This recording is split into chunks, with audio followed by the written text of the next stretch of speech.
भाई आप सुनिए ये सब कंट्रोवर्शियल बात मत कीजिए। देखिए कंट्रोवर्शियल बात मत, ये कौन किसको चाहता है। हम किसी भी परिस्थिति में इफ बट कुछ नहीं, हम चुनाव जीत रहे हैं और पप्पू यादव पूर्णिया सीट से चुनाव लड़ेंगे किसी भी कीमत पर। केवल एक चुनाव हारने से अगर आप ये तय कर रहे हैं कि पप्पू यादव की कद छोटी हो गई है या किसी को इस बात का भ्रम हो गया है कि पप्पू यादव एक चुनाव हारने के बाद उसके राजनीति पे सवाल खड़ा कर सकते हैं, तो मैं याद दिला देना चाहता हूं कि पप्पू यादव उसी चीज का नाम है जिसने 3 बार लोकसभा निर्दलीय जीता है। इन्हीं विचारधाराओं को संरक्षण देने की बात जहां तक होगी तो हमसे ज्यादा किसी ने लड़ाई लड़ा है। पप्पू यादव से ज्यादा किसी ने मुखरता से पूरे बिहार में भ्रमण किया हो इन विचारधारा को संरक्षण करने के लिए। निष्ठा दिखाया है कि जिस विचारधारा की लड़ाई हमने लड़ी है उस विचारधारा का नेतृत्व 2020 में भी शायद कुछ और लोग कर रहे थे, मगर हम उस विचारधारा के खिलाफ नहीं गए और विचारधारा की लड़ाई लड़ने की वजह से हम अपनी लड़ाई अकेले लड़ना पड़ा मुझे। हम अभी भी प्रयासरत हैं कि जो एक कॉमन विचारधारा इस देश में एकता और अखंडता को बरकरार रखने को, इस देश के संविधान को बरकरार रखने की जो बात हुई, इस देश की संस्थाओं का संरक्षण करने का जब बात हुआ, तो हम उस विचारधारा के साथ मजबूती से खड़े हैं और आगे भी खड़े हैं। वो 2019 से 2024 तक वो आवाज़ बिहार की जनता मिस की है, वो आवाज़ और वो मुखरता और वो नेतृत्व और वो नेता एक कॉमन विचारधारा के लोग आज मिस कर रहे हैं। और हमको बहुत भरोसा है कि फिर से 2014 में मुझे उस विचारधारा के लोगों का भरपूर समर्थन प्राप्त होगा। हमने कहा कि हम आपकी विचारधारा के साथ हैं और अगर सीट बंटवारा में भी हम आपको बहुत ज़्यादा कुछ डैमेज नहीं करने जा रहे, मगर मेरा एक प्राथमिकता है कि हमारे नेता माननीय पप्पू यादव जी को पूर्णिया से चुनाव लड़ना है और पुनः जीतकर सदन में जाना है। कहाँ लड़ेंगे अभी ये क्लियर नहीं है। ये राष्ट्रीय पूर्णिया नेताजी चुनाव पूर्णिया से लड़ेंगे, ठीक है, संभवतः मधेपुरा भी लड़ेंगे। पप्पू यादव यानी राजेश रंजन, जिनकी एक पार्टी है जन अधिकार पार्टी, जो फिलहाल त्रिशंकु स्थिति में दिख रही है, मतलब ये कहे कि हंग स्टेट में दिख रही है। कहने का मतलब है कि जन अधिकार पार्टी जो है ना तो वो इंडिया अलायंस का हिस्सा हो पाई, मतलब बिहार में महागठबंधन का हिस्सा, तो दूसरी तरफ बीजेपी से तो खैर उनका कोई ताल्लुक दिखता भी नहीं है। तो आखिरकार पप्पू यादव जाएंगे किधर? 2024 का लोकसभा चुनाव अब सर पे है, चुनाव होना तय है, हो सकता है समय से पहले भी हो जाए, ये भी एक संभावना जताई जा रही है। तो आखिरकार पप्पू यादव की क्या रणनीति? हमने इस पर कई खबर किया, कई तरह के एक नए अलायंस की चर्चा भी हुई बिहार में कि अवैसी की जो पार्टी है AIMIM, साथ में बसपा और साथ में जाप, ये भी मिलकर चुनाव लड़ सकते हैं। क्योंकि जिस तरीके का माहौल फिलहाल महागठबंधन में दिख रहा है, ये लग रहा है कि असंभव है। तेजस्वी यादव नहीं चाहते हैं कि पप्पू यादव जो है वो कोई सीट पर महागठबंधन के टिकट पर कम से कम चुनाव लड़े। अब ऐसे में कहाँ जाएंगे पप्पू यादव? क्या एनडीए की तरफ से कोई सिग्नल मिला है? क्या खुद पप्पू यादव एनडीए से अप्रोच करेंगे? क्या एनडीए में जाना संभव भी है या नहीं? इन तमाम मसलों पर चर्चा होगा। जाप प्रवक्ता हमारे साथ जाप नेता मौजूद है सहान प्रवेश।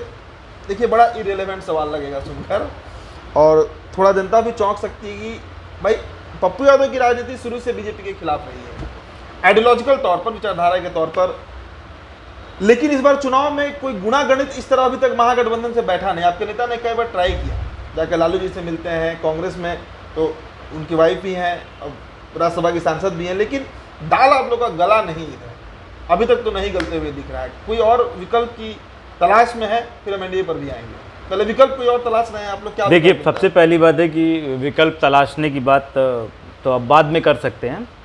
पहले एक बात मैं स्पष्ट बता देना चाहता हूँ कि हमारे नेता माननीय पप्पू यादव जी ने अभी तक सिद्धांत से समझौता नहीं किया है। हाँ।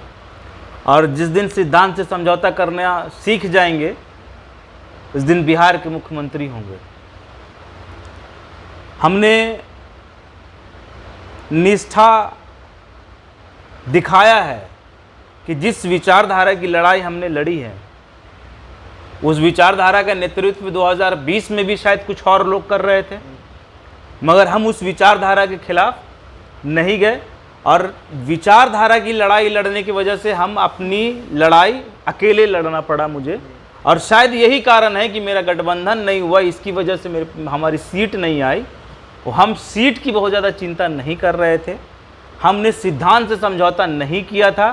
कुछ लोग इधर से उठ के उधर, उधर से उठ के उधर, उधर से उठ के उधर, और अब बिहार इसके लिए बहुत ज़्यादा तैयार नहीं है। और मैं आपको एक बात और याद दिला देना चाहता हूँ उदित जी, कि पप्पू यादव उस चीज़ का नाम है ना, जो लोकसभा चुनाव भी निर्दलीय जीत चुका है। 3 बार, जी बिल्कुल, एक बार नहीं, 3 बार। 3 बार जो व्यक्ति निर्दलीय लोकसभा का चुनाव जीत सकता हो, उसको कम से कम अपनी सीट जीतने के लिए बहुत ज़्यादा हाथ पैर जोड़ने की आवश्यकता नहीं है। मगर हम अभी भी प्रयासरत हैं कि जो एक कॉमन विचारधारा इस देश में एकता और अखंडता को बरकरार रखने को, इस देश के संविधान को बरकरार रखने की जो बात हुई, इस देश की संस्थाओं का संरक्षण करने का जब बात हुआ, तो हम उस विचारधारा के साथ मजबूती से खड़े हैं और आगे भी खड़े रहेंगे। अब बात रही चुनाव लड़ने की, तो हम चुनाव लड़ने नहीं, हम चुनाव जीतने जा रहे हैं। और ये स्पष्ट है कि हम किसी भी परिस्थिति में इफ बट कुछ नहीं, हम चुनाव जीत रहे हैं और पप्पू यादव पूर्णिया सीट से चुनाव लड़ेंगे किसी भी कीमत पर, वो बात किसी भी कंडीशन में, प्रवेश जी, और हम चुनाव जीत रहे हैं। ठीक है। एक बात बताइए, अभी आपने जो एक वाक्य कहा कि हम इंडिया अलायंस के साथ मजबूती से खड़े थे और अभी भी मजबूती से खड़े हैं, लेकिन उधर से आप लोगों को कुछ पूछा ही नहीं जा रहा है। स्पष्ट तरीके से समझिए, अभी जो पिछला प्रेस कॉन्फ्रेंस हुआ पप्पू यादव का, उसमें उन्होंने यहाँ तक कह दिया कि हम तो नीतीश जी का पैर पकड़ ले, तेजस्वी जी का पैर पकड़ ले, बात यहाँ तक आ गई है, लेकिन फिर भी आप लोगों को दाल नहीं डाला जा रहा है। देखिए भाई, जनता मालिक न है, नेतृत्व विचारधारा से हम सहमत हैं, हम उसी विचारधारा पे लड़ रहे हैं। जिस विचारधारा की बात आज कांग्रेस पार्टी कर रही हो, जिस विचारधारा की बात आज राष्ट्रीय जनता दल कर रही है, या जिस विचारधारा की बात आज टीएमसी से बहन मायावती जी कर रही हैं, या जिस विचारधारा की बात आज समाजवादी पार्टी के मुखिया अखिलेश यादव जी कर रहे हैं, क्या इसी विचारधारा की लड़ाई हमसे ज़्यादा बिहार में कोई लड़ा है? इन्हीं विचारधाराओं को संरक्षण देने की बात जहाँ तक होगी, तो हमसे ज़्यादा किसी ने लड़ाई लड़ा है? पप्पू यादव से ज़्यादा किसी ने मुखरता से पूरे बिहार में भ्रमण किया हो इन विचारधारा को संरक्षण करने के लिए?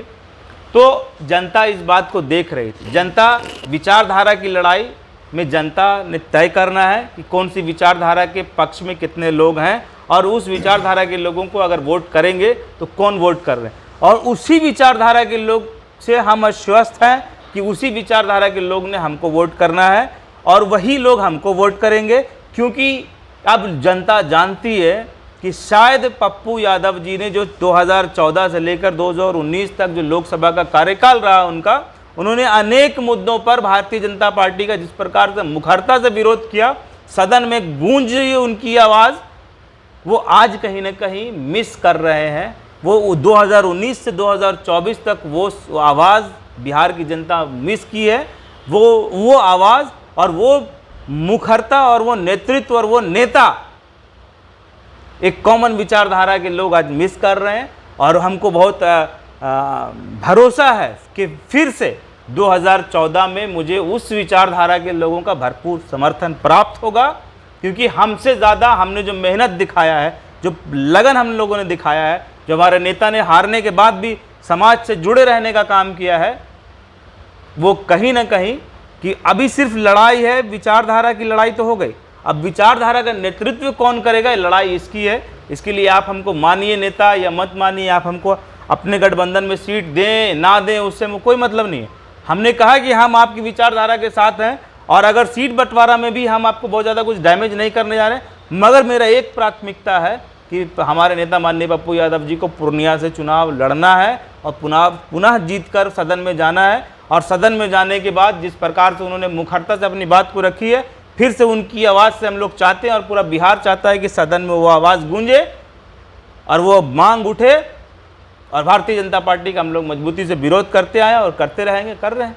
देखिए, आप तो नाम रखिएगा नहीं, लेकिन मैं ही वो नाम बता दे रहा हूँ। तेजस्वी यादव, जहाँ तक सुनने में आता है, खबर आती है कि तेजस्वी यादव नहीं चाहते हैं कि पप्पू यादव का कद बढ़े, क्योंकि अगर पप्पू यादव का कद बढ़ेगा तो उससे सीधा और सबसे अधिक नुकसान तेजस्वी यादव को। भाई आप सुनिए, ये सब कंट्रोवर्शियल बात मत कीजिए। आप देखिए, कंट्रोवर्शियल बात मत, ये कौन किसको चाहता है? देखिए, इस देश में और इस राज्य में ये जनता तय करता है कि किसका कद बढ़ेगा और किसका कद नहीं बढ़ेगा। और तो छोड़ दीजिए ना, अब देख लेते हैं कौन कौन मेरे विरोध में है और कौन चाहता है नहीं चाहता है। हम चाहते हैं, उदित जी खत्म कीजिए, हम चाहते हैं कि पप्पू यादव जी चुनाव लड़ेंगे और जिस सेकुलर विचारधारा की बात हो रही है, हम उसी विचारधारा के संरक्षण में चुनाव लड़ेंगे। और कौन चाहता है नहीं चाहता है, किसी के नाम से क्या करना है, सवाल ड्रॉप करते हैं। अगला और सवाल बिहार की जनता तय करेगी कि नेतृत्व किसको अभी मिलना बात चाहिए। बताइए कि महागठबंधन का गेट अगर बंद रहा जिस तरह अभी बंद है, तो क्या एनडीए का गेट भी एक बार आप लोग खटखटाएंगे, या उधर से अगर कॉल आएगा तो जाने का प्रयास? हमने कहा एक लाइन में कि 2024 की लोकसभा चुनाव में पूर्णिया से माननीय राजेश रंजन और पप्पू यादव जी चुनाव लड़ेंगे और किसी भी कीमत पे हम उनके दल के सभी कार्यकर्ता अपनी जान झोंक देंगे, मगर चुनाव जिताएंगे और चुनाव निकाल कर हम लोग लेकर जाएंगे। और इससे ज़्यादा एक प्राइम एजेंडा से दूसरा कोई एजेंडा नहीं हम लोगों का। एक सवाल ये भी रहेगा कि अगर कोसी सीमांचल के बेल्ट को हम देखें तो करीब 8-9 सीट आता है। सुपौल है, खगड़िया है, अररिया है, किशनगंज है, पूर्णिया है, मधेपुरा है, कटिहार, इस तरह के 8-9 सीट आते हैं। अगर पप्पू यादव महागठबंधन में नहीं गए तो एक तरह से तो कहिए कि एक बहुत बड़ा सुसाइडल अटेम्प्ट भी होगा महागठबंधन, जो कि चूंकि उधर मुस्लिम अगर टोटलिटी में देखें तो लगभग हर लोकसभा में वहाँ पर 35% मुस्लिम वोट है। यादव वोट भी उतनी ही क्षमता में है और पप्पू यादव का एक अपना ग्रिप है, चाहे मधेपुरा हो, पूर्णिया हो, कोई भी हो। तो आपको नहीं लगता है कि एक बार बीजेपी भी आप लोग अप्रोच करेगी, क्योंकि उधर बीजेपी का भी पकड़ नहीं है? और मोहम्मद तस्लीमुद्दीन के जाने के बाद इस बात को आप मानिए ना मानिए, मुसलमानों से पकड़ आरजेडी का उस क्षेत्र में कमजोर हुआ है। पिछले चुनाव को देखें 2020 को, तो क्या पप्पू यादव जो है वो पूर्णिया लड़ेंगे, जीतेंगे ऐसा आप बता रहे हैं, तो क्या और सीटों पर वो डैमेज भी करेंगे महागठबंधन को? देखिए, हम लोग कह रहे हैं कि कहाँ लड़ेंगे अभी ये क्लियर नहीं है। ये राष्ट्रीय पूर्णिया नेताजी चुनाव पूर्णिया से लड़ेंगे, ठीक है। संभवतः मधेपुरा भी लड़ेंगे, पूर्णिया लड़ेंगे, मधेपुरा लड़ेंगे और बाकी पार्टी की राष्ट्रीय कार्यकारिणी को तय करना है कि और अन्य किन सीटों पर चुनाव लड़ेंगे। अगर हमारा किसी के साथ तालमेल नहीं बनता है या हम महागठबंधन का हिस्सा नहीं होते हैं, तो उस केस में तब हमारी राष्ट्रीय कार्यकारिणी पार्टी तय करेगी कि हम किस तरीके से चुनाव लड़ें। मगर एक प्राइम एजेंडा है उदित जी कि हम चुनाव, पप्पू यादव जी पूर्णिया से चुनाव लड़ेंगे और पूरी पार्टी का पूरे पार्टी के एक ईमानदार और निष्ठावान कार्यकर्ता होने के नाते से हम लोग दिन रात मेहनत करके जान झोंक देंगे, मगर पार्टी ये चुनाव नेताजी को हम लोग चुनाव से लेकर जा रहे हैं। एक जो गठबंधन की चर्चा लगातार हुई, नेशनल पोर्टल्स में भी चर्चा हुआ इसका कि AIMIM प्लस BSP प्लस जाप, इस पर क्या संभावना है? हमने कहा कि कुछ भी अभी से कहना ये सही नहीं होगा। अच्छा, ये संभव हो सकता है कि नहीं कभी? अरे भाई, हम कह रहे हैं कि हम जब चुनाव किसी भी कीमत पर लड़ने के लिए जा रहे हैं, हमको किसी भी कीमत पर चुनाव जीतना है वहाँ से, ठीक है। तो हम किसी भी कीमत पर जब बने कि हमको चुनाव वहाँ से जीतना है, हमारे नेता को वहाँ से चुनाव लड़ाना है, हमारे नेता को चुनाव वहाँ से जिताना है। और जिस प्रकार से एक सांप्रदायिक शक्ति देश पे ऊपर हावी हुआ है और जिस मुखरता से उन्होंने 2014 से लेकर 2019 तक जो उनकी आवाज़ लोकसभा में गूंजी है, उस आवाज़ को कहीं ना कहीं आज बिहार की जनता मिस कर रही है। और हम लोग पुनः चाहते हैं और बिहार की जनता पुनः चाहती है कि उस प्रकार से सांप्रदायिक शक्तियों से लड़ने वाला और सबसे सशक्त और सबसे मजबूत नेता के रूप में पप्पू यादव जी उभर कर 2014 से 2019 के बीच में आए थे। 2019 से 2024 के बीच में कुछ कारण रहा, हम चुनाव हारे, हम स्वीकार करते हैं चुनाव हारे। और केवल एक चुनाव हारने से अगर आप ये तय कर रहे हैं कि पप्पू यादव की कद छोटी हो गई है या किसी को इस बात का भ्रम हो गया है कि पप्पू यादव एक चुनाव हारने के बाद उसके राजनीति पे सवाल खड़ा कर सकते हैं, तो मैं याद दिला देना चाहता हूं कि पप्पू यादव उसी चीज़ का नाम है जिसने 3 बार लोकसभा निर्दलीय जीता है। तो आप एक चुनाव हारने से हमारा आकलन आप गलत मत निकाल लीजिए।